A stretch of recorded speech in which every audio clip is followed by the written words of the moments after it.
who's been accused of human rights abuses by the United Nations, is a former ally of the Sudanese president, Omar al-Bashir. The founder of a large chain of German pharmacies has been given a 2-year suspended sentence, and 2 of his children have been jailed for offences linked to the company's bankruptcy. The tycoon, Anton Schlecker, was also fined nearly $65,000. His son and daughter received millions of dollars in payments in the run-up to the bankruptcy. Pictures of 2 Chinese boys who travelled 80 kilometres in the undercarriage of a bus in search of their parents have prompted shock in the country's media. The boys lived in a boarding school in a village in Guangxi province, while their parents worked in neighbouring Guangdong. Tens of millions of Chinese children are left in rural areas, while their parents go to work in cities. The Indian woman at the centre of a row about interreligious marriage has been released from her father's custody to resume her studies. Hadia, born into a Hindu family, converted to Islam and married a Muslim. Her father said it was part of an anti-Hindu conspiracy. In May, the marriage was annulled, but today the Supreme Court heard testimony directly from Hadia.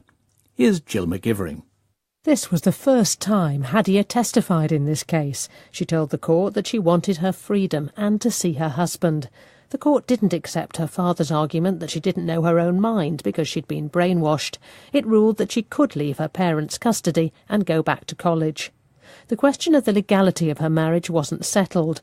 Interreligious marriages are highly controversial in India, but it's only recently that some Hindu groups have accused Muslims of deliberately enticing Hindu women to radicalise them. And that's the BBC News.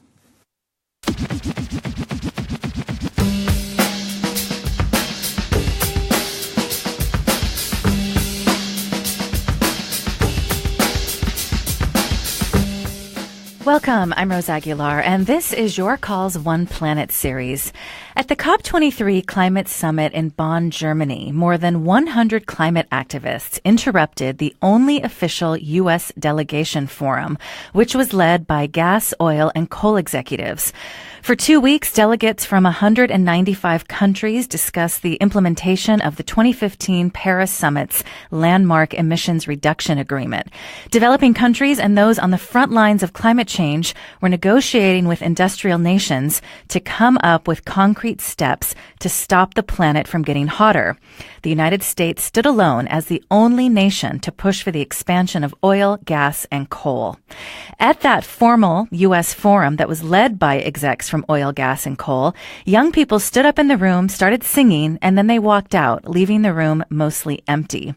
So on today's Your Call, it's our One Planet series, and we're going to talk about how young people are leading the fight against climate change at a time when the United States is totally isolated in this fight.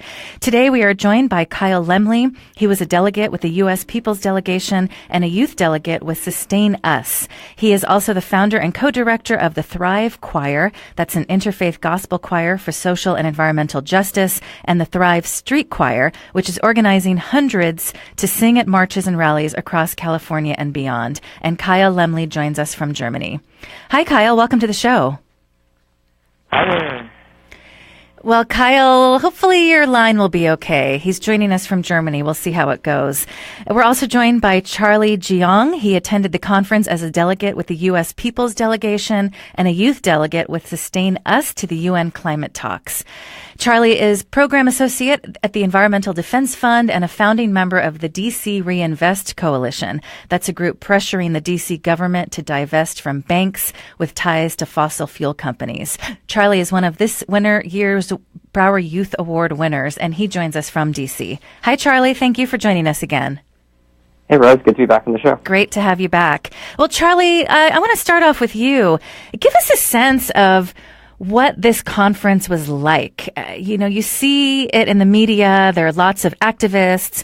At this particular conference, there were delegates from nearly 200 companies, lots of different forums, lots of street actions. Overall, what was it like for you? Yeah, well, the first thing I'll say is that these conferences, these COPs, are incredibly intensive experiences. The physical space is basically a gigantic conference center with 20,000 or so delegates from all across the world. You have negotiators and diplomats from the countries. You have youth and civil society advocates and business representatives all coming together in this space. And it's an incredibly intensive environment because basically the world has 2 weeks each year, notwithstanding some sort of meetings throughout the course of the year, to really come together and try and negotiate the future of our planet. And so people come in with their sleeves rolled up and ready to go, and we enter that space with ours as well, ready to go. Why did you decide to go, Charlie, and what did you hope to accomplish? This is my second conference. I was a student in Paris in 2015 when the Paris Agreement was signed and a historic moment happened. And this conference felt significant to me because it's the first one under President Trump. It's the first one after the U.S. has signified its will withdraw from the Paris Agreement. And so it was a really historic moment for young people across the U.S. to attend and say directly to the Trump administration in Bonn that we are not with you, that we are committed to moving forward, and we the people are still in this agreement even as you go out. It's an important message to send to the world that's trying to put into practice the promises of Paris, and it's an important message to send to folks back home who are listening and watching and figuring out where they should step up this year and next year. Kyle, you are in Germany, and the conference was in Bonn, Germany. Overall, what was the experience like for you? It was incredible, incredibly intense and joyful. It was just a beautiful experience to meet other young people and other delegates from all around the world. And it was just powerful to represent the interests of the majority of the U.S. who are interested in staying in Paris. So it kind of felt like the hero's journey for the 15 of us to go along with all of our partner organizations, indigenous groups, grassroots groups, and stand beside them as the U.S. is pulling out of the agreement. Yeah. Can you both talk about how you connect with other activists? Because the one thing that's so interesting to watch is when you've got different delegations from around the world who, in a fairly short amount of time, it seems, are together protesting or singing. How does that work, Kyle, behind the scenes? How do you all organize and decide what sort of actions you want to take? Yeah, well, it's really rapid response organizing. Whereas, on the ground in the U.S., just with our home organizations doing community organizing work, it takes a long time to develop these strong relationships and the trust required to move forward anything. I worked for Friends of the Urban Forest in San Francisco as an organizer, and it just takes it takes time to develop these strong partner relationships, and can take months even to host a single tree planting in San Francisco. But in Bonn, we only have 2 weeks together to make to leverage these strong relationships to do action. But I think everyone is under the same time crunch, and you quickly realize who is on your team and who's not. Most of the young people and most of the young delegations and the grassroots delegations are usually on the same team. And there's different coalitions on the ground, and we are part of the coalition to demand climate justice.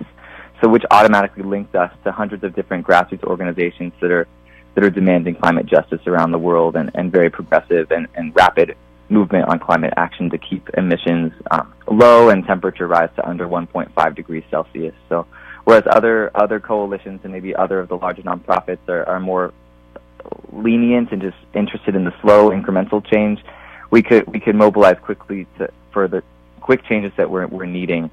So we essentially, for the main action we did, we just put out a call, over WhatsApp and using just text message for rapid organizing, just putting out the invitation, having rapid trainings, and then doing the actions in the afternoons or evenings. Charlie, what would you add to that about organizing behind the scenes and just what the experience is like meeting so many activists from around the world? Yeah, I mean, it's absolutely thrilling, and a couple of things I'd say. The first is that the relationships that we were able to build in the lead up to COP were incredibly important for us to do this work successfully. There are organizations of young people and civil society from across the world that were really important to reach out to and try and build that rapport with, which we did really well, I thought. The second thing is that COP is really a space where everyone, even though people have really diverse interests, diverse visions for the world, are all there with a common purpose. And this Trump administration event, this coal promotion panel, was the antithesis of everything that this entire conference was fighting for. And so it was really quite straightforward for us to say, hey, there's this panel that is trying to promote coal at a climate conference. Everyone here should know that that's a bad idea. We have a plan for how we're going to disrupt it. Are you on board? And what we saw was an incredibly diverse and huge number of people, indigenous leaders, young people, students from the U.S., young leaders from Europe and Australia and the Global South, scientists and civil society advocates, all came together in that moment in response to our call that we put out over our networks to stand up and basically say, no, this is not the moment for this. Kyle, what did you learn from other activists, especially activists who are from small island nations who, everyone's feeling the effects of climate change, but this is definitely not equal. What about people from Fiji, for example? What did you learn from other activists? I just learned that others have a lot more to lose than we do. Obviously, there's many delegations and young people from Pacific Island nations. I met some delegates on the train from Micronesia, and it's just really sad and powerful speaking with them. These people whose entire livelihoods, histories, and cultures are threatened by sea level rise. I just learned the strong determination and resilience they have. Just the ones I talked to weren't as angry as I was or some of the other delegates on our team. They just seemed kind of more dignified and resolute, that it just seems kind of obvious what's at stake for them. But what was incredible is that just so many young people around the world were just all bound by this issue. This issue stretches across borders. It stretches across cultures and religions. And so it's just powerful to share the space with so many, people who speaking tons of different languages, different ways of being, but who are all committed to the same vision of a world that is at all similar to the world that our grandparents inherited. And I hosted, our delegation partnered with Engajamundo, this amazing organization in Brazil, and APMDD, this awesome grassroots organization in the Philippines, and we hosted an interfaith, global solidarity vigil to mourn the past and future lives lost to climate change. And this was just one of the events that was incredibly powerful. We occupied this space in the middle of the exhibition hall to light some fake candles and to sing and to drum and just to we were wearing our suits, but we thought that it was important to bring in the humanity and bring in the soul of the world into such a space that kind of strips you of your humanity and prefers you to look like a robot. And we all came together in this moment, and it was just powerful. People were crying and sharing stories of folks that they've lost, and people spoke from West Africa, from Indonesia, from the Himalayas, to the Caribbean, and just such similar stories of loss all around the world. Wow. Charlie, what about you? What would you add? Yeah, each COP is hosted by a particular country. In Paris, it was France. This is the first COP that was hosted by a small island state, Fiji, even though it was held in Germany for logistical reasons. And the story that needs to be told about this COP is that small island states, these tiny countries that are low-lying and have the most to lose from climate change, are really stepping up and taking leadership in a way that we've never seen before. They are the very existence of the friends that we made from these island nations is threatened, but they're there, and they're saying that we are not drowning, we are fighting. We are leading the way towards this brighter future, and we're going to do everything we can to help bring along the rest of the world and make sure everyone sees the urgency of what is happening with the impacts of rising seas, of saltwater intrusion on these islands that are destroying food and freshwater sources, of these more intense storms that have ravaged islands from the Pacific to the Caribbean, just like including Puerto Rico and the U.S. Virgin Islands on our own shores.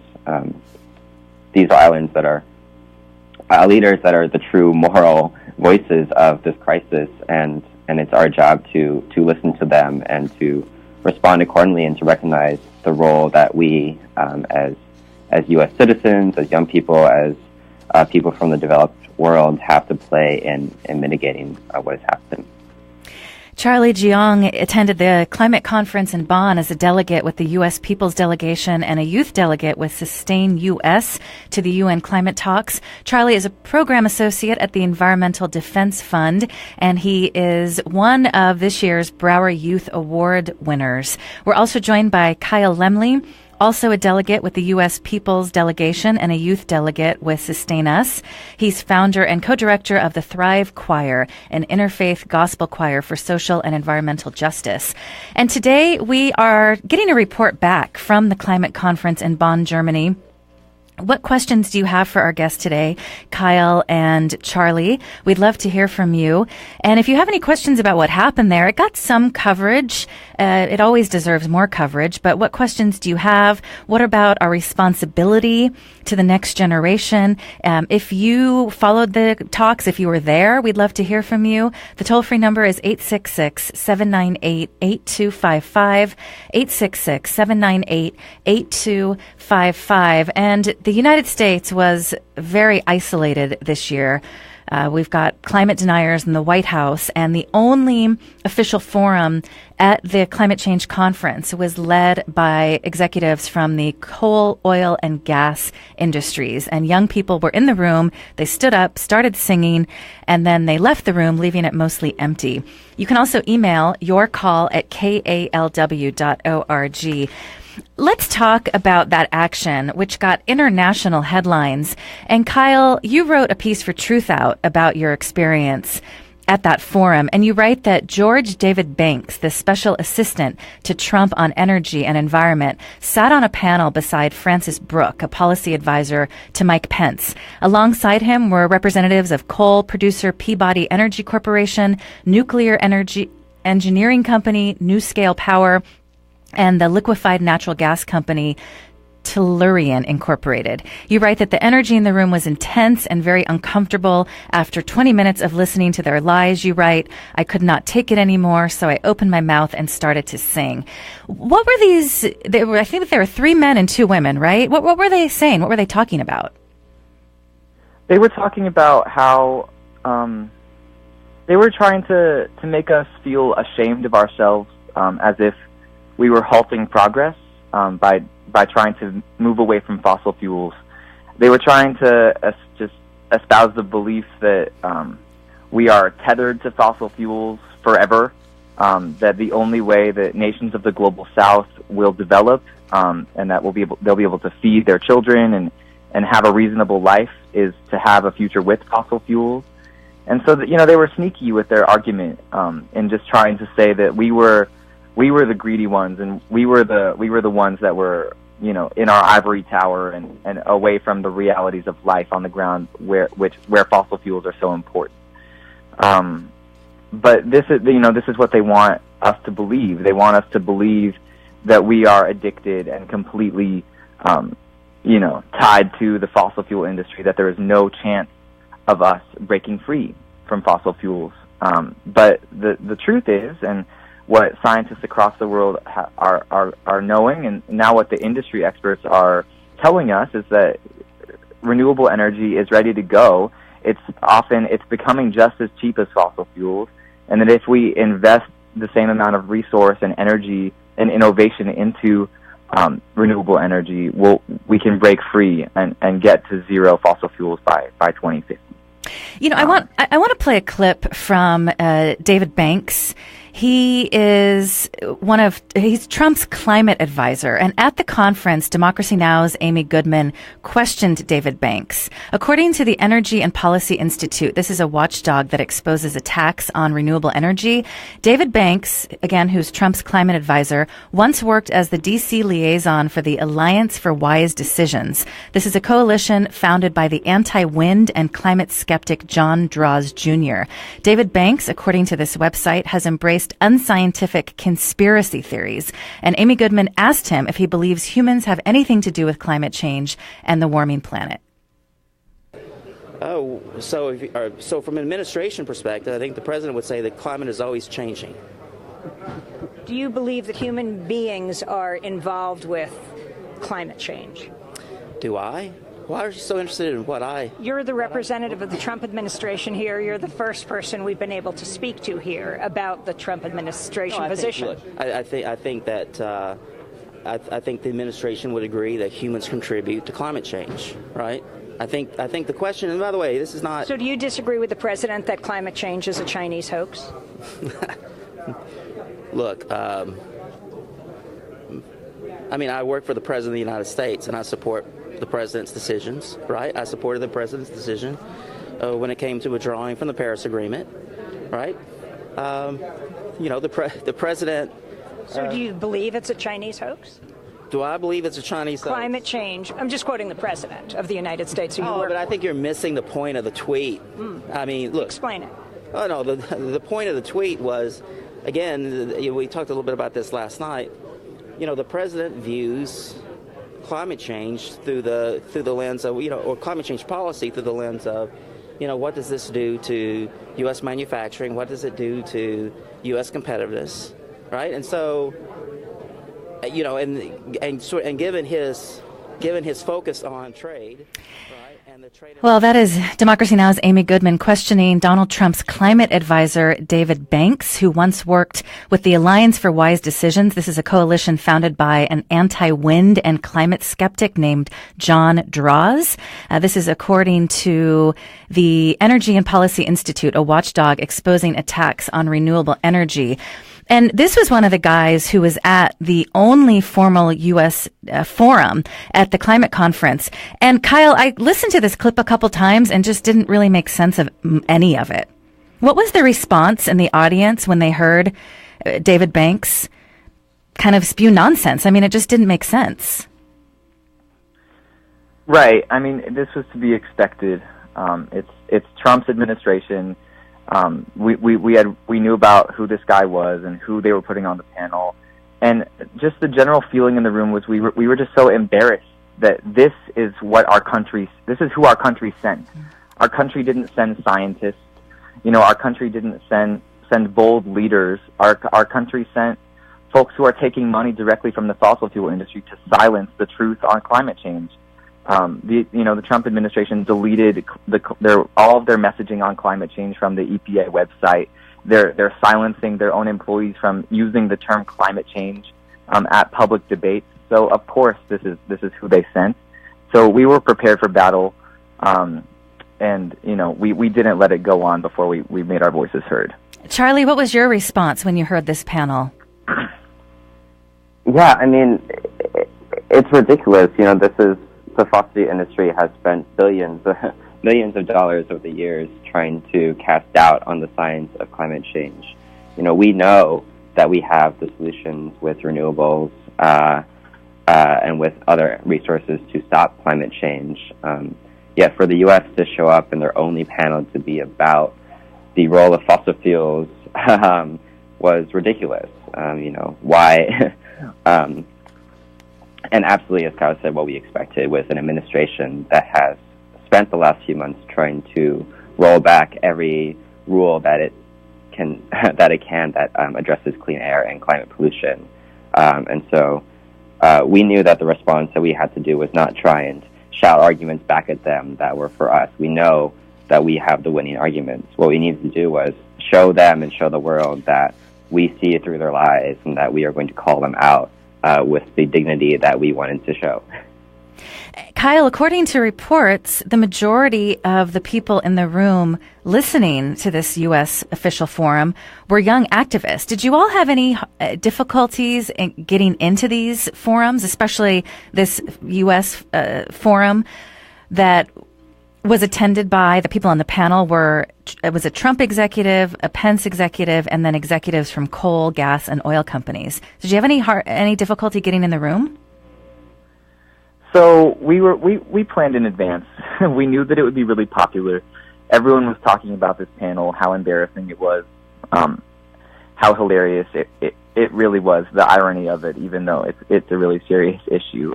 So we actually got there 2 hours in advance to make sure that we could stay, put our people in the room, because we wanted to fill the room with our people. We wanted every single seat in the room to walk out. And so all activists from around the world joined us in line about 2 hours before. The line stretched through the entire hall. It stretched on and on and on. It was incredible, the amount of response. We put out the call the day before, and about 300 people came. We got 100 people in the room. They first filled the room with their own friends of the oil and gas and coal and nuclear power industry. So they had their friends in the front row, the media in the back, and we occupied pretty much every other seat we could. And we were we were the first people. Then once every seat was filled, they closed the door, and there were still about 200 other activists from around the world who remained outside and were shouting and protesting during the event. We were inside, and as David Banks was speaking, you could hear the cheers and the chants outside the door of the room, which just made the energy in the room so much more intense being in there. But then as soon as we started singing, about 20 minutes into the panel, as soon as we opened our mouth and stood up as young people from around the world singing directly at these fossil fuel executives, the chanters outside stopped chanting. They all crowded around someone's phone who had the live stream of Inside the Room on it. And then after we occupied the room for about 10 minutes of dignified singing, we walked out to cheers and greetings and just like incredible response from folks around the world. And we then held a rally right outside the room. Kyle, what were some of the lyrics in the song that you all sang? So we adapted Proud to Be an American, a really famous country song in the U.S., and we adapted the lyrics, just asking them, instead of, "Are you proud to be an American?" we asked them, "So you claim to be an American, but we see right through your greed. It's killing all across the world for that coal money, and we proudly stand up until you keep it in the ground. We, the people of the world, unite, and we are here to stay." I didn't feel like singing it for you just now, but there's a million clips. You can find it online, and we essentially just wanted to frame the question to them, like asking them, like, so you really claim to be an American, when they're really just up there fighting for the 0.01%, the richest people in the country who are profiting off of the fossil fuel industry at the expense of 99.9% of folks from the U.S. and everyone else across the world. They're really just pocketing, billions and billions of dollars at the expense of our health, our clean environment. And so, for me as an American, I am proud. I'm not proud of so much of our history, but I'm proud of our country. I believe that we can be leaders in this fight for climate justice around the world. We can change. It's disrespectful to the spirit of innovation here in America that we can't adapt to the changing times. We phased out the typewriter. We phased out the Model T. We can phase out fossil fuels. So I believe that America has a role to play as a leader in this movement, that we can't go into hiding and be denialists against everyone across the world. So that's why we chose to use a popular American song and sing it to them. Kyle Lemle was a delegate with the U.S. People's Delegation and a youth delegate with SustainUS to the UN climate talks. Charlie Jiang also attended the conference as a delegate with the U.S. People's Delegation, and they both stood up at the only formal U.S. forum, which was led by executives from oil, gas, and coal companies. They stood up, they started singing, and then they walked out, leaving the room mostly empty. On today's Your Call, it's our One Planet series, and we are getting a report back from young climate activists about the climate change conference that took place recently in Bonn, Germany. This is Your Call, and we'll be back after this. The tobacco industry is speaking the truth about cigarettes 11 years after a federal court forced it to. Smoking kills, on average, 1,200 Americans every day. These so-called corrective ads will run for a year and should be hard to miss. Big Tobacco's big apology, next time on 1A. 1A comes your way just a half an hour from now at 11 o'clock, right after Your Call here on KALW. Your Call is better when you get involved.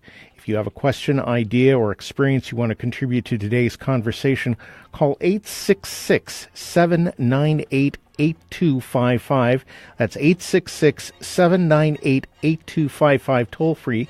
You can also send an email to yourcall@klw.org or leave a comment at the show's website. Set a bookmark for yourcallradio.org. You can also tweet us at yourcallradio.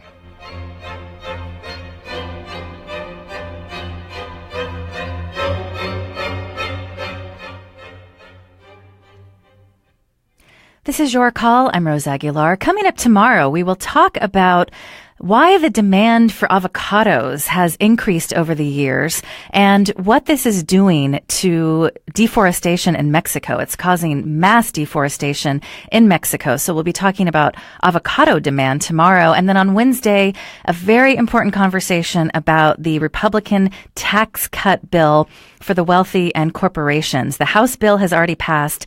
The Senate is expected to vote on the bill this Thursday. And today there are sit-ins and demonstrations outside of the offices of John McCain, Jeff Flake, Lisa Murkowski, Susan Collins, Rob Portman, Shelley Moore Capito, and I think that's about it. Those are the only senators, and Bob Corker. Those are the senators that are on the fence. The Republicans, if 3 vote no, then it will not pass. If 2 vote no, then Mike Pence will break the tie. It's really important, so I hope you can tune in on Wednesday. Today, it is our One Planet series, and we're getting a report back from young climate activists who went to the climate change conference in Bonn, Germany. Kyle Lemle and Charlie Jiang attended the conference as delegates with the U.S. People's Delegation. And now I would like to welcome Daisy Romero, who also attended with the U.S. People's Delegation to the UN. She's a member of Local Governments for Sustainability and 350.org, and she lives in Hayward. Hi, Daisy. Welcome to the show. Do we have Daisy? All right, we will connect with Daisy in just a minute. And if you'd like to join us, the toll-free number is 866-798-8255, 866-798-8255. Kyle, before the break, we were talking about the forum that you all attended, the only forum that was a U.S. official forum. When you all left, the room was empty at that point. I mean, do you know what happened in the room? Did they continue talking? So yeah, they continued talking. If they weren't a little shocked as we were exiting, but I think the room eventually did fill back up, just with some other folks who had hoped to get inside. But what I heard from those who stayed in the room to hear what they would say after we left is that our protest really changed the power dynamic in the room. After we left, it just riled up everyone else in the audience, and journalists and others, and they just fired off questions directly at the panelists that were just seething and just trying to get at the truth and underneath their lies. People were heckling them from inside. So I think that we really broke the ice and opened the floodgates for the room to really just put them in the spotlight and tell them how much they really didn't belong at a climate conference. And Charlie, what would you say was the overall feel of the conference at a time when the United States is completely isolated? Yeah, this conference really had 2 stories going on. The first is about the actual negotiations in which diplomats were trying to develop the rules for how this Paris Agreement would come into practice, how countries would commit to increasing their commitments to stop climate change over the years. And that was a story that was actually pretty routine. There's a lot of work that still has to be done that we are looking to in 2018 and beyond that, and are hopeful and encouraging other countries to step up their game. The other story was exactly the story that we waded into the middle of with our sitting walkout, the story of Trump and of what other countries in the world were going to do about the U.S. stepping back from this accord. And that story was really one that I think was told in a way that demonstrated the world is moving ahead, that what the Trump administration represents is a backwards ideology that has no place in the world today, and that what we really need are people who are committed to addressing the climate crisis and protecting the health and well-being of all people. And that's the story that we wanted to tell, and that's the story that got told. Well, now I would like to welcome Daisy Romero to the show. Hi, Daisy. Are you with us? Hi, yes.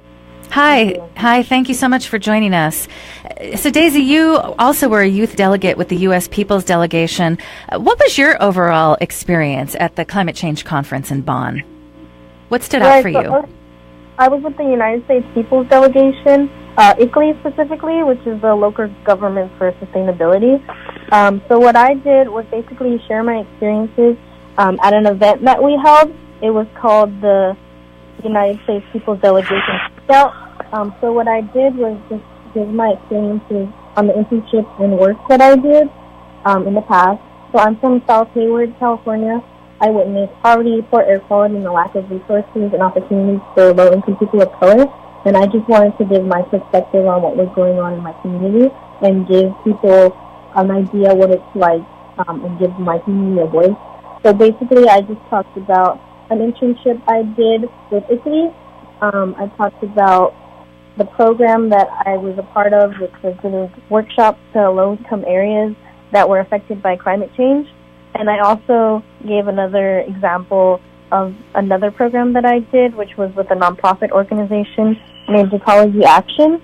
And what I did there was do door-to-door outreach and provide them with the tools such as shower heads that were water efficient just to save them money and make the environment a little more environmentally friendly. I understand that you suffer from asthma, like so many people in the Bay Area and around the greater Bay Area. Can you tell us a little bit more about what your community in South Hayward faces, specifically how they're affected by poor air quality? Definitely. So there's a tool, it's called the Cal Enviro Screen. It states in the rates of climate change related issues and factors. So Hayward specifically is in the orange zone. It's categorized by colors, which means it's the second worst polluted area, specifically approximately 76 to 80%, and 45% above the county-wide rate of asthma hospitalization. Also, higher than average temperatures, poor air quality. So what we did there was try to target those specific areas and do what we can at a local level to help combat these issues. And you also lead bilingual workshops covering topics like water conservation, recycling, energy. Can you tell us about that experience and how the community has responded? Right. So with that experience, I was doing an internship with ICLEI, and that was the Unite 2 Green program that I did. So we went to an area of Hayward that was affected by climate change. It's called the Jackson Triangle area. And there I spoke about water conservation, energy efficiency, and I provided them with tools to help them do better in their homes and also compost and just learn so that they could also educate other members of the community as well as their families. You all have stories about what's happening in your hometowns.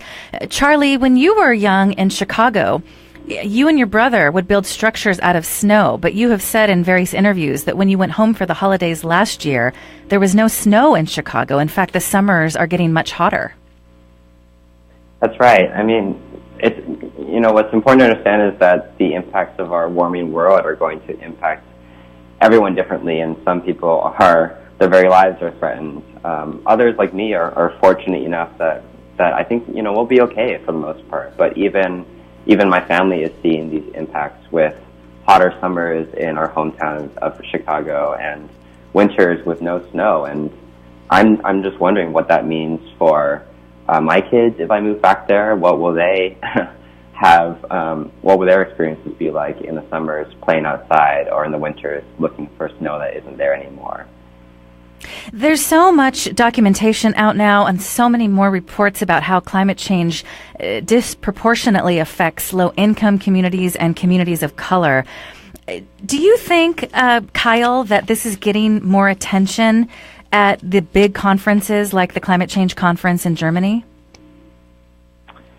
You know, maybe a little bit, but not enough. That's why we're part of the Coalition to Demand Climate Justice, which is not a majority group. It's a smaller group of grassroots communities from around the world to really frame climate change as a justice issue. The fact that rich countries like the U.S. and Europe, who are the largest emitters of carbon historically and to the present day, that they should take responsibility for the impacts that low-income people and people of color are facing across the world. And right now, it's not framed as an issue of justice. It's really hard. I mean, Charlie can talk more about the finance, the policy models and the financing structures that would be really required to make this an issue of equity. But at the moment, those are so slow moving, and it's really not being talked about in the level that it should be. What would you add, Daisy? I definitely agree with that.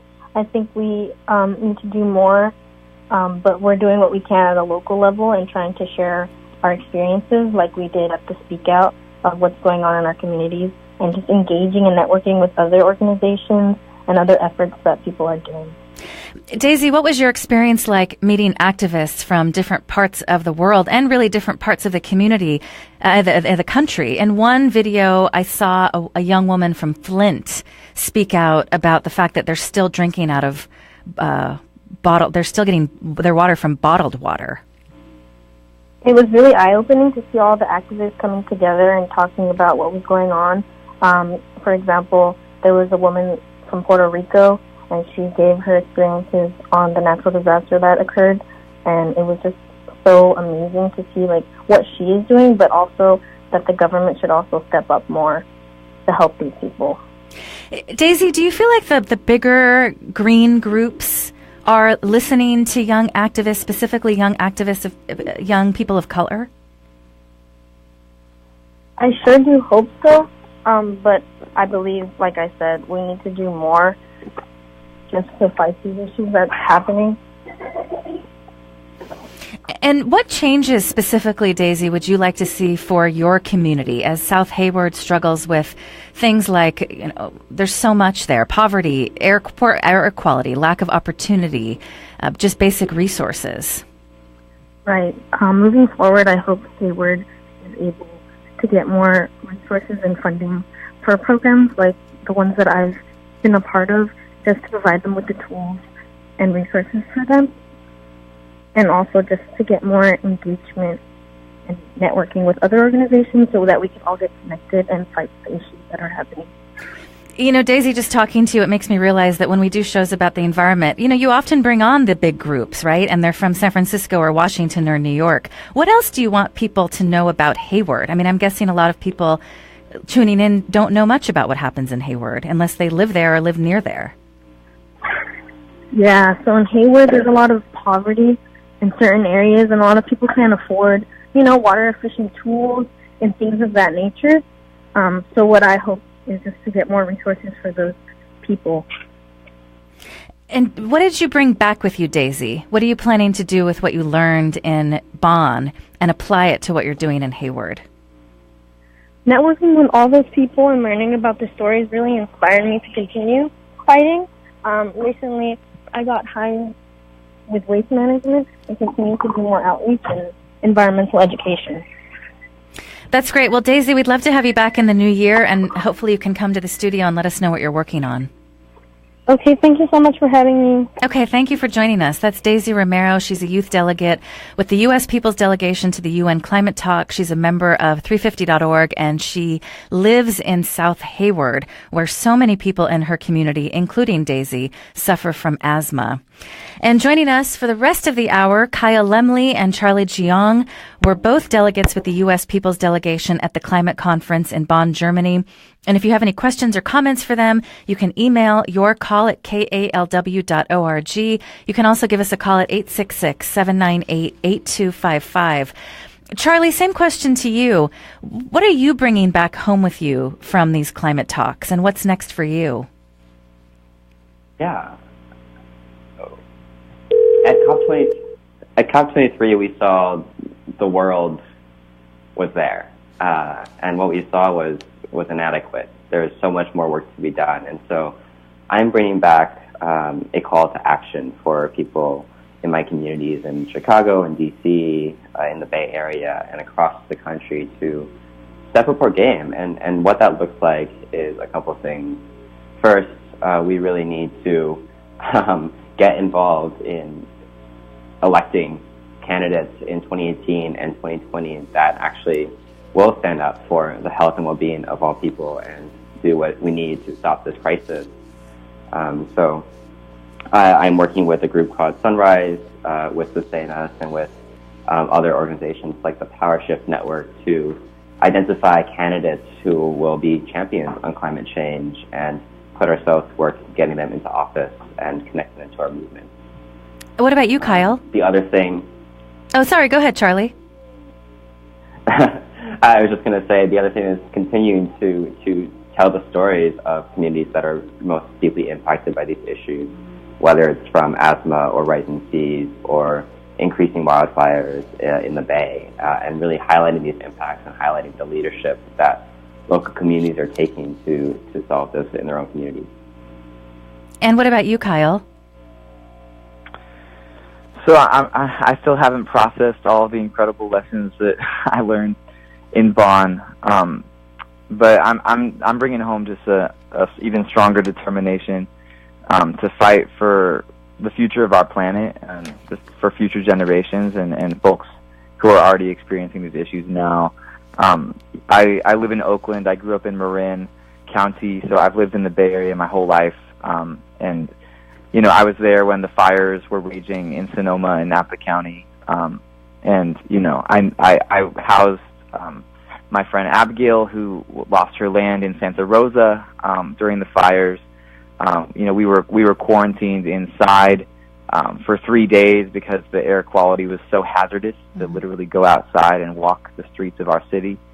And climate change is just threatening everywhere. You know, we would read stories in the news about these hurricanes, and it seemed like a far-off issue until a week later when these fires were just raging across our state and almost reached us here in Oakland.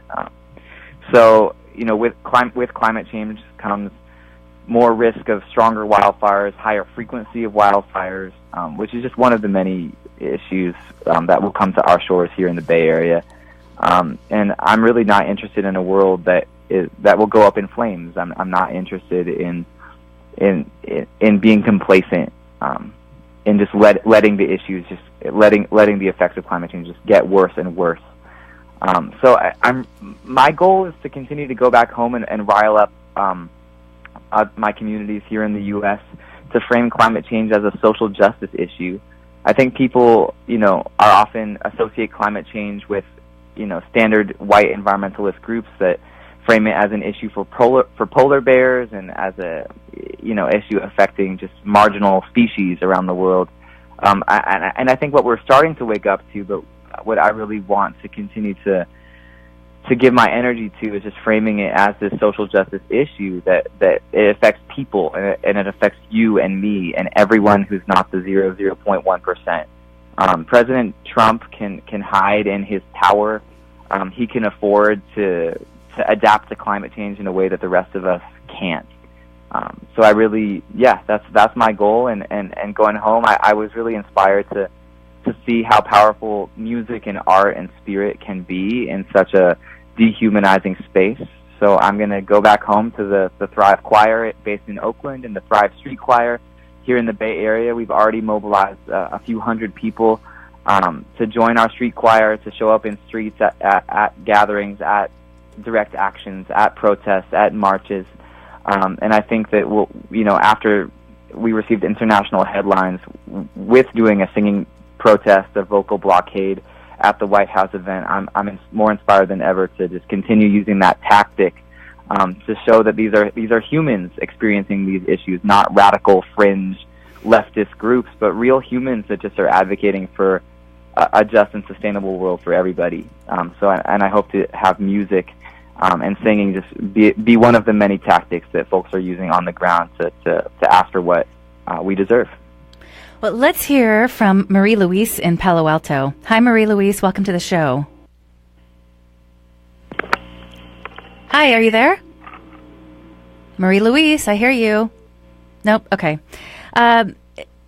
Sorry about that. We have an email from Kate who says, I'm 24 and I attended the conference the 17, 18, 19, 21 when I was in school with Earth in brackets. I was wondering what your guests' perspective are in terms of other issues like adaptation and loss and damage.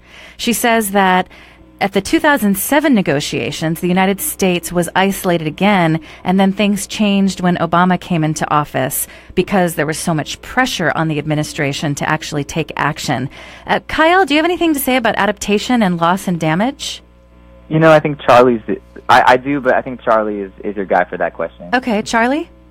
Yeah, I guess for background for folks, the climate conferences each year talk about really three big buckets of issues. One is mitigation, what are countries doing to reduce their emissions, move to cleaner energy. The other is adaptation, which is what are countries doing to build infrastructure that is going to be resilient to the impacts of climate change that we are seeing. And the third is loss and damage, which is a relatively new issue that got on the agenda in Paris and is part of the Paris Agreement.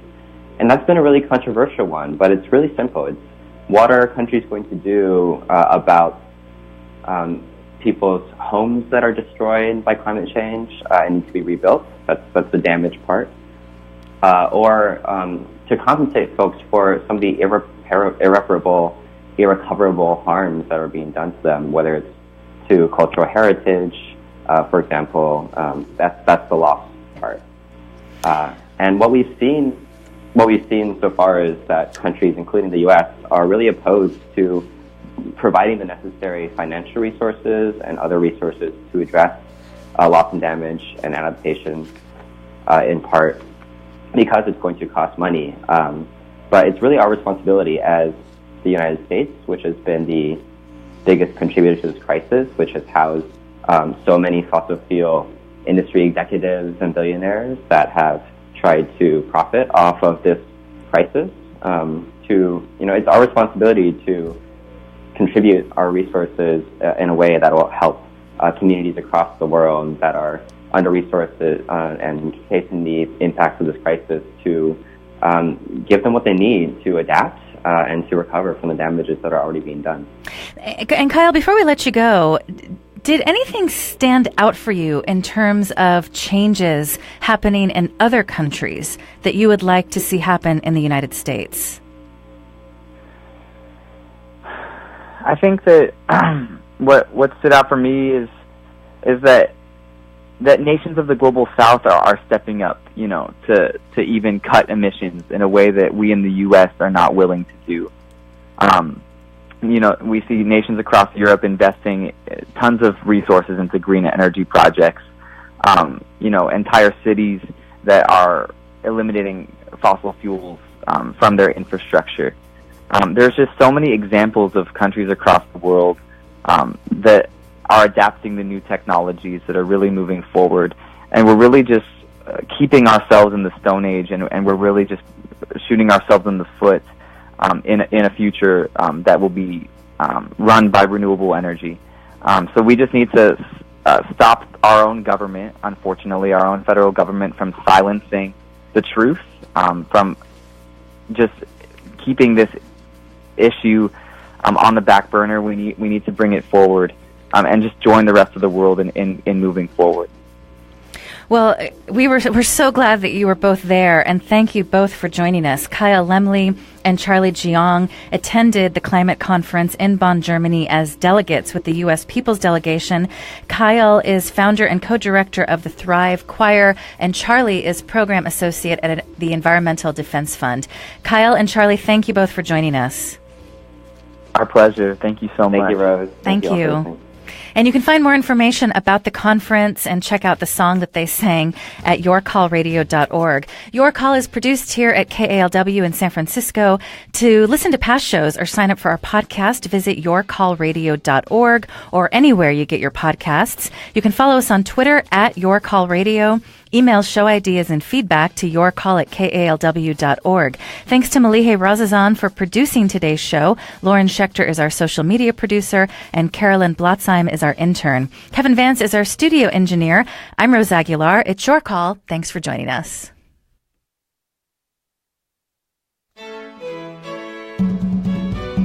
The plot to kill JFK may never be unraveled. Why not?